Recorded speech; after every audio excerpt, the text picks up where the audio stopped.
tops New York City.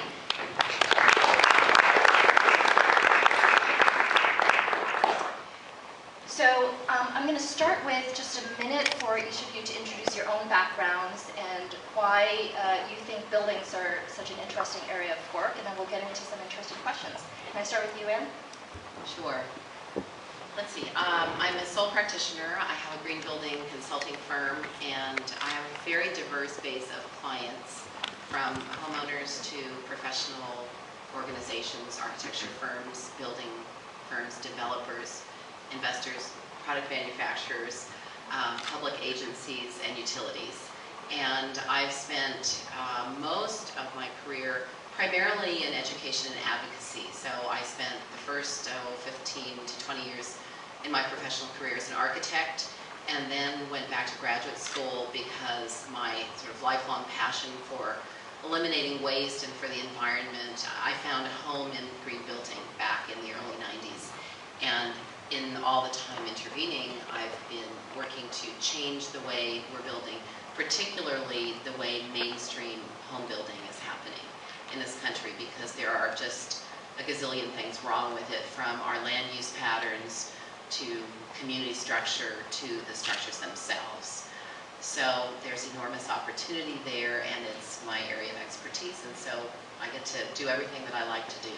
Now, Ann, I think you missed a little bit in that intro. Weren't you the founder of something called Lead for Homes? I was the, yes, thanks Peggy. Not the founder. The Lead for Homes is a program of the U.S. Green Building Council, as many of you probably know. And I chaired the development of Lead for Homes for the 4 years leading up to pilot, after serving a couple of years before that on the steering committee, and many years after that implementing and continuing to refine the program. Thank you. So Kevin Surace, can you give us a short intro of yourself and where you Sure, I'm CEO of Cirrus Materials. Cirrus Materials is a company that has 6 plants now in North America, plus software development around the world. We bring to market products and services specifically targeted at driving down energy usage in both the operations of the built environment as well as the manufacturing of the materials. We've done, our products and services are in about 70,000 buildings today, or structures, including homes and commercial, but we're probably best known for the Empire State Building retrofit, 6,514 windows, 26,000 panes of glass, all replaced, and we did something very unique, reused all the glass, which has never been done in the history of ever, as far as we know. We built a factory on the 5th floor, processed all the glass there, put it back up overnight, and saving right now about $410,000 a year in energy costs. And in fact, we replaced the dual pane windows there. They were already dual pane, which is a longer conversation on why dual pane doesn't save energy, but we made them 4 times better, a 400% improvement over dual pane. So we do a lot. I think there's a Discovery Channel Powering the Future series that covers that. Yeah, there's a Discovery Channel. There's also on PBS this coming Friday, Planet Forward is doing a feature on the Empire State Building retrofit, and specifically the glass. There's been a lot of shows on that. It's really fascinating to watch actually live. Well, what's amazing is you could take a 1931 building, and if you could do it here, you could do it in a 1931 building and replace the glass, and the glass in that building is only about 30% coverage, so it's not very high, and still get that kind of CO2 impact and savings. If you can do it there, you can do it in homes, you can do it in buildings like this. In fact, you can do it virtually everywhere. No, I'm sorry, Kevin, but I think you missed something in your bio as well. Is this part of your modus operandi? You hope that we missed something so you can bring it up? Weren't you Inc. Magazine Entrepreneur of the Year recently? I was Inc. Magazine's Entrepreneur of the Year. That is, which is an amazing honor. Here's the important thing I think the important part of that. Most of the time, Entrepreneurs of the Year have been taken from the traditional technology sector or some other sector. It's also the first time that I think this sector of really addressing the environmental issues around buildings has ever had that kind of awareness. And this world is all about awareness. Actually, there's someone in the room. Sylvia Earle, one of my heroes, is sitting right here. Does everyone know who Sylvia is? Because she's been driving awareness. Ocean Goddess. Yeah. Ocean Goddess. Sylvia has been driving awareness about the oceans for decades. And what we have here, to a great extent, I know Ann's going to agree with this, is an awareness problem in this space. And we're all working through how we get past that. And she's been working in her area with oceans for decades. And finally, over the last handful of years, there's some more awareness about the fish and the issues. And by the way, this is all related because the CO2 from powering these lights, fortunately not much, they've changed the lights to fluorescence, as you can see. But powering the lights and powering the heat and cooling in buildings like this generates CO2, which is leading to acidification of the oceans. So this is a terrible, horrible circle that we need to stop. But Kevin, what I really want to know is, did that get you a centerfold in Cosmopolitan like Scott Brown? Well, it didn't get me one in Playgirl, let me tell you that. No, and I didn't get one in Cosmopolitan either. No, we don't need any centerfold. Okay. If there's going to be a centerfold of anything, I hope You it's said of the building. awareness. I was just following up. Okay. Priscilla, what do you do? Okay, well, Yes. okay, so last year actually, I was a student just like you, sitting in the audience, and my commitment, well, first about my background, I'm studying architecture and environmental studies, so I founded this nonprofit organization called White Tops, and what we do is we paint roofs white to help reduce the effects of urban heat, so that saves the residents energy, it keeps their home cool, and it's sort of an indirect effect. By keeping them cool, they are able to, they tend to use less energy for air conditioning, and then that helps reduce the fuel usage, and that helps reduce carbon emissions. So that's a sort of indirect negative loop that we're tackling right now. We're tackling it from the source. And how I came up with this idea was actually really simple. I was sitting on the train, just looking outside the window, and you could see the tops of the roofs. And in New York City, a lot of our rooftops are black tar. And so it's kind of common sense, at least for me, that if you, let's say you have a dark t-shirt in the summer, it gets really hot. It's hotter than if you wear a white t-shirt. So I applied that knowledge with my background into that, and that's how I came up with this. So can I ask you, does hot pink and Easter bunny yellow work as well as white? Or wait, what did you say? Hot pink. And Easter bunny yellow, if you do live on a roof. You could, That if is you more want. reflective, yes. There are certain applications that you can put on the roof. So if you want a hot pink roof, you can. Okay, great. But you can apply something on top of that will make it very reflective. Awesome. That's really all I wanted to know about the rooftops. So Anne, I read one of your blog posts. Trade-off. Whether it's just a rooftop or a whole building or a city block or a whole community, there are always design trade-offs, and it's one of the things that makes design such an enormous opportunity. It's endlessly stimulating and challenging because we have to weigh multiple objectives, multiple goals, multiple players. And this is a great cue for one of the things that I'm very passionate about right now, which is something called integrated design. How many people of you have heard about integrated design? Okay, you can count, that's all right. A relatively small number, so I'll give a really quick overview. Basically, in the building industry, the way we normally do things is in a relay race, a handoff fashion. So, owner has idea, hands off to architect. Architect crafts design, quote, design, hands off to structural engineer, says, make it stand up. And the structural engineer says, okay, if you say so, and does his or her best, hands off to mechanical engineer and says, okay, make it cool and warm as appropriate. And the mechanical engineer says, oh God help me, I'll do my best, right? So each one in sequence, each discipline is asked in effect to compensate for the oversights or downright errors of the past, those who have already had hands-on.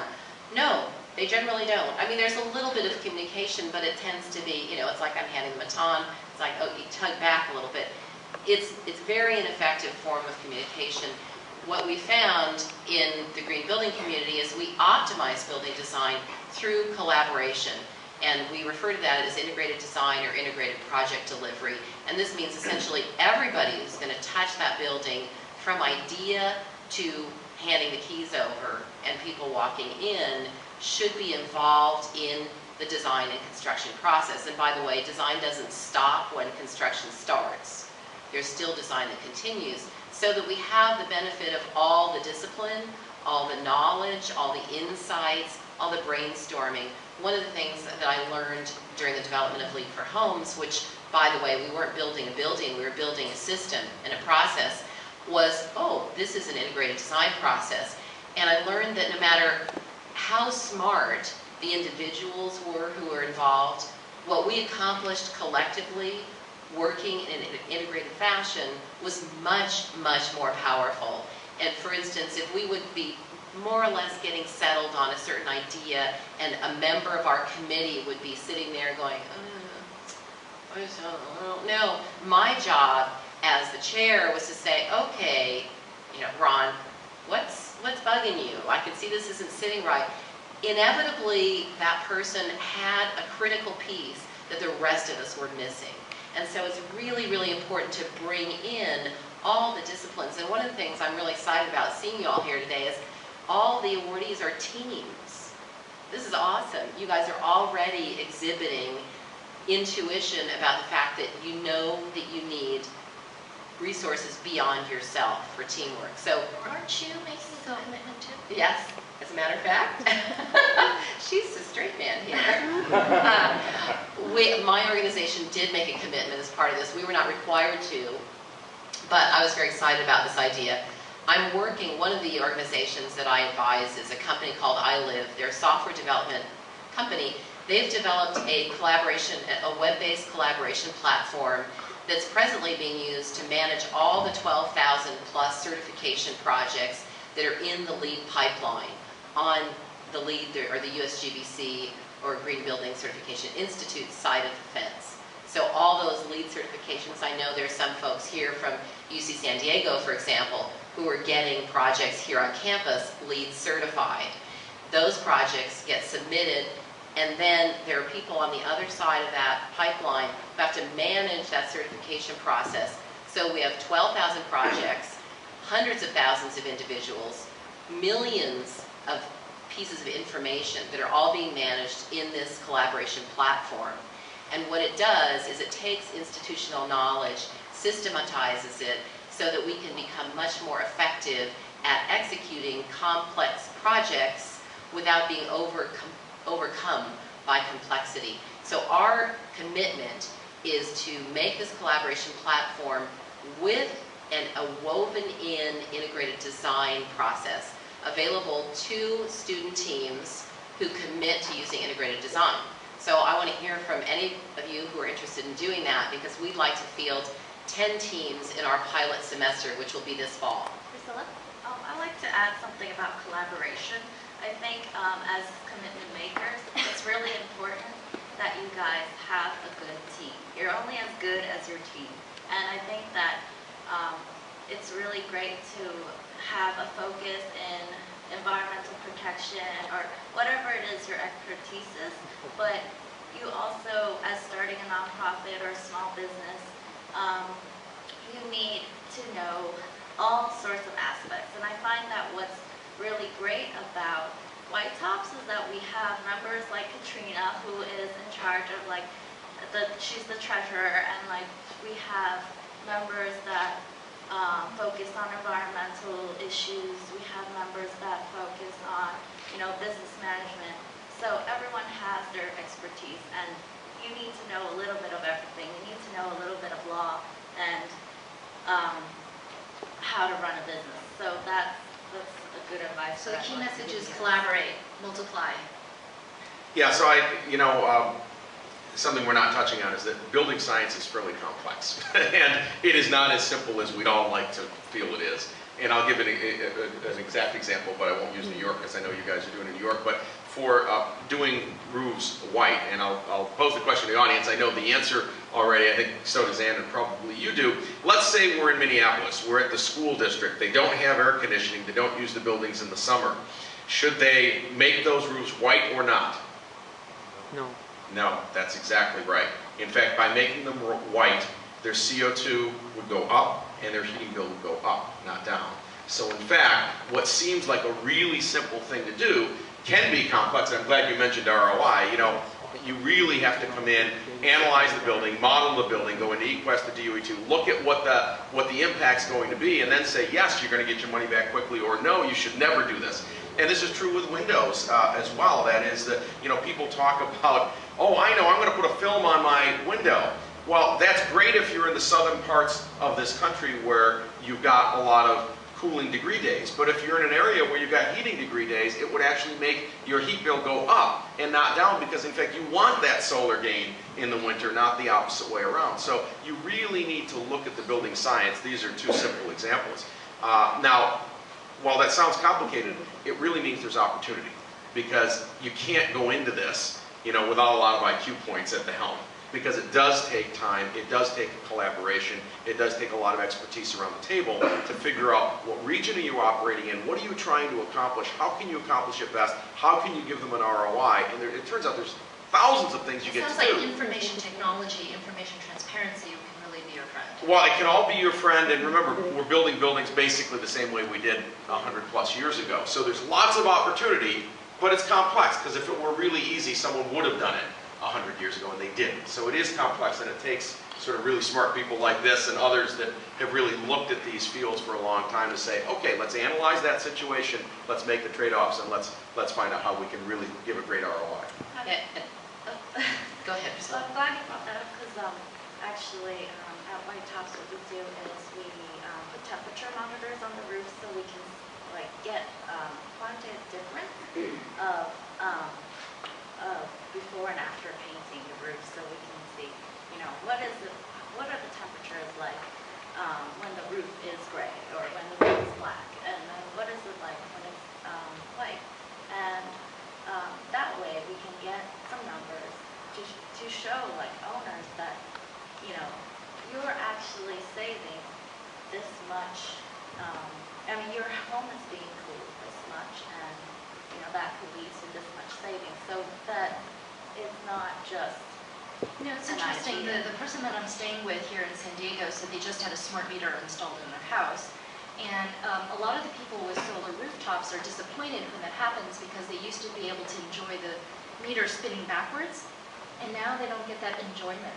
So a really good book that I recommend is called The Nudge, and it's about sort of how you can set up user interface, so to speak, so that it encourages certain behavior.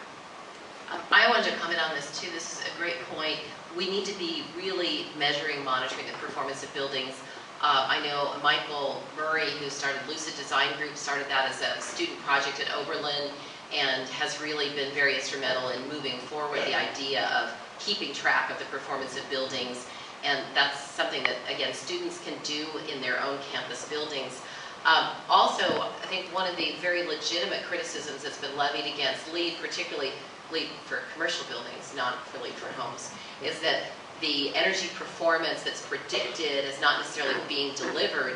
And so we need to get much more sophisticated, both in tracking that performance and also using more sophisticated energy predictive devices. And one of the things we're doing with our integrated design interface in the collaboration tool is create a plug-in to Energy Plus, which has been developed with DOE funds by the Lawrence Berkeley National Laboratory, but is not very widely deployed. So part of what we're after is getting more people using better modeling tools through this process. Yeah, and I would just add, you're right.